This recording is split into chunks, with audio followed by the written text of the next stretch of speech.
Hello, welcome to Winsome Works YouTube channel. This is Grandma Masita Rita. I would like to share with you one of my favorite stories. I hope you enjoy it. The Other Side by Rita Sanders Boffman. A message of hope for the next generation.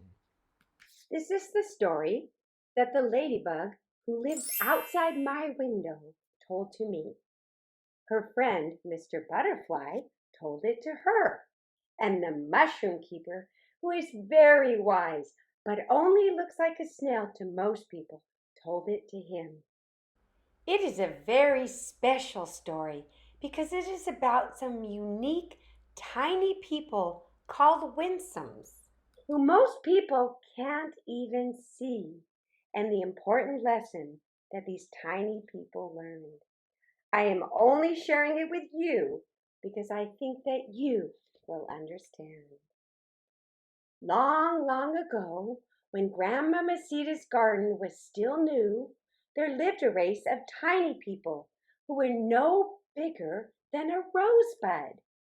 They called themselves Winsomes because they were light-hearted people, glad because the Creator had cared enough to create them, and they showed their joy by singing and dancing most of the time.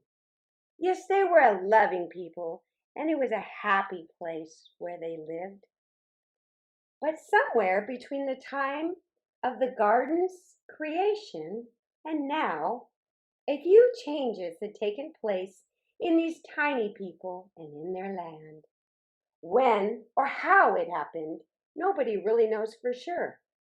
But somehow, some of the Winsomes became a little bit different than each other. It was just a silly little difference, for some had pointed ears and others had round ears, and nobody remembers which came first.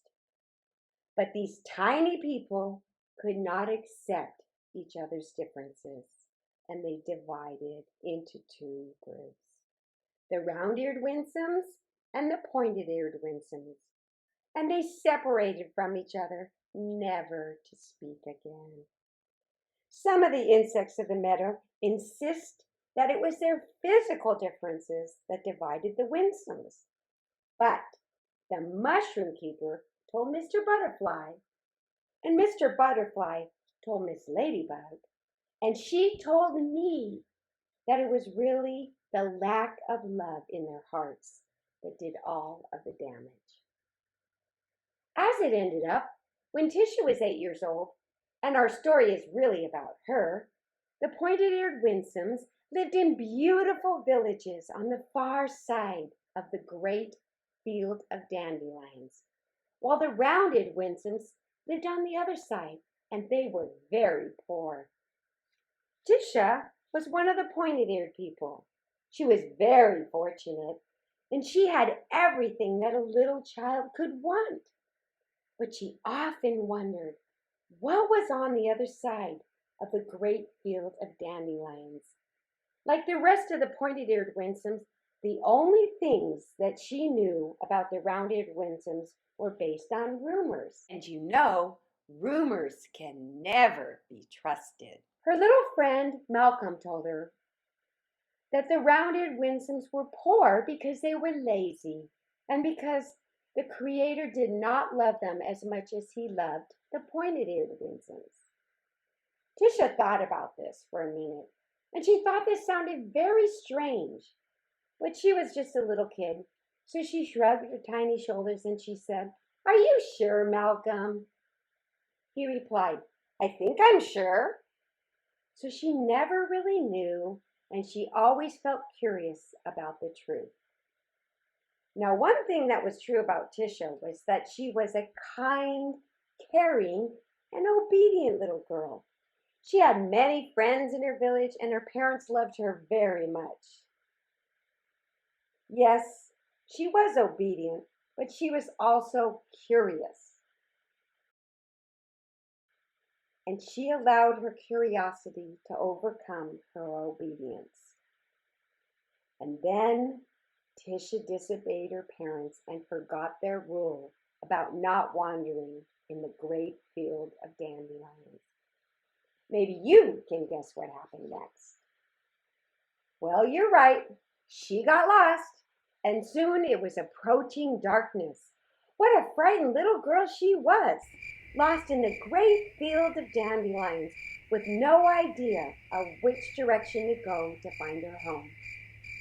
After many hours of walking aimlessly and tripping over dandelion roots and crying for help, she became exhausted and she finally gave up hope. She found a soft pile of crushed grass and she curled up into a ball to stay warm. And then she fell asleep. Tisha slept for many hours, and while she slept, her parents and her friends were very worried. Where could she be, they wondered. Where could she be? To this day, when the insects recount this story, they are never quite sure about this next part, about her dream. Was it or wasn't it a dream? But this is what the ladybug told me. A great light appeared, and Tisha looked up to see it.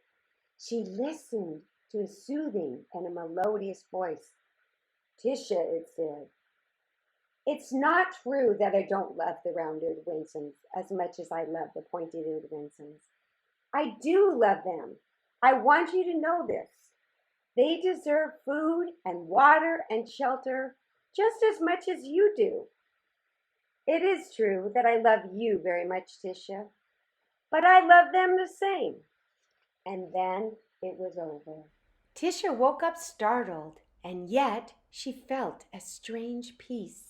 She also felt a warmness about her ears. Oh my, she exclaimed, my ears! Why, my ears are not pointed anymore. Why, they are round now. That is when some of the round-eared winsomes saw her and came to see if she needed help. There were two of them, Corey and Chelsea. They approached her quietly so she wouldn't be afraid. What's your name, little girl? Corey asked with a smile. Tisha felt better in hearing his kind voice. My name is Tisha, she answered, and I'm scared and I'm lost. Please don't worry, said Chelsea. We'll help you. You can come home with us. So they took her hands and they led her back to their village. Meanwhile, in Tisha's village, Tisha's parents and the rest of the villagers were very worried. They set out on a search for their precious missing child, but to no avail. Days and weeks and months passed, and they still had not found her. Fortunately for Tisha, the round-eared winsomes were very kind, and they adopted her as one of their own children. They fed her even though they had very little food to share. They clothed her even though clothing was scarce. They gave her shelter even though the shacks which they lived in were very crowded, very cold, and very uncomfortable. Tisha grew to love these round-eared people like her own people. And although she missed her family and friends desperately, and she was often cold and very hungry, at least it was comforting to have found so much love. Each day she went out to work in the fields with the rest of the round-eared winsomes. They worked very hard for the little bit of food that this harsh, unproductive soil produced. Every night they returned home exhausted, but they always took the time to thank the Creator for the little that they did have. Still, the pointed-eared winsomes looked for her. Then one day they came across the great field of dandelions to the village of the round-eared winsomes.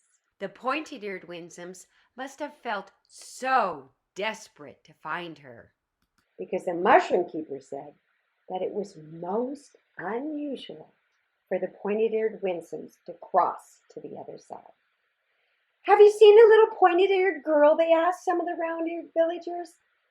And that was when Tisha stepped out of the back of the group. Mother, Father, she cried, I'm here, I'm here. There was great celebration and hugging and crying. They had found their precious child. Tisha felt warm all over, right up to her ears. And when she felt her ears, they were no longer round, but had changed back to become pointed again. So now, you probably think that this is the end of the story. No, there is more. The next day, when it was time to go home, Tisha hugged her round-eared friends, and then she hugged her pointed-eared family and friends. The pointed-eared Winsomes had learned a few things from this experience. Tisha's mother thanked the round-eared villagers for their kindness, and then she said, "I am so happy that we have found our precious child. She means everything to us. She does not deserve to live like this, so cold and always hungry." Tisha took her mother's hand, and then she said to her, "Mother, nobody deserves to live like this, always cold and always hungry." Tisha's father smiled at his little girl. "You're right, Tisha. Nobody deserves to live like this, especially when we have so many extras in our village. We should go home right away and gather together all of our extras and then return to help our round-eared friends." The rest of the pointed-eared Winsomes agreed with enthusiasm. "Yes," they said, "we will gather together our extras and we will return to help our friends." And do you know what the ladybug told me? They did!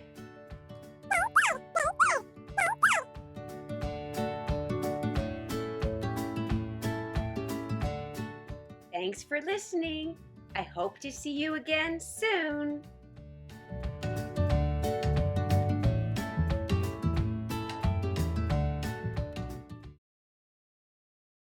Bye-bye.